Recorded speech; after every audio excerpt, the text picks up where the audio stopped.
যে আমাদের কোম্পানিতে তুমি কাজ কেন করতে চাইছো? কেন স্যার, ভালো নয় নাকি কোম্পানিটা? এ বাবা, না জেনে চলে এসছি।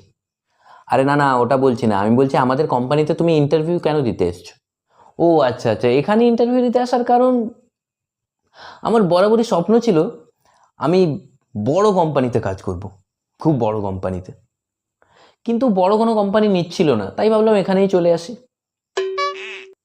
মানে তুমি কি এই কোম্পানিকে ছোটোখাটো কোম্পানি মনে করছো?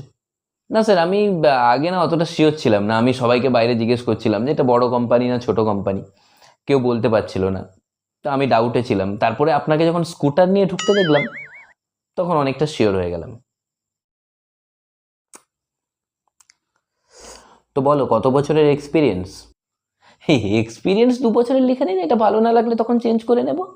আরে ধর, এর আগে কত বছরের এক্সপিরিয়েন্স ছিল তোমার? ও এর আগে, এর আগে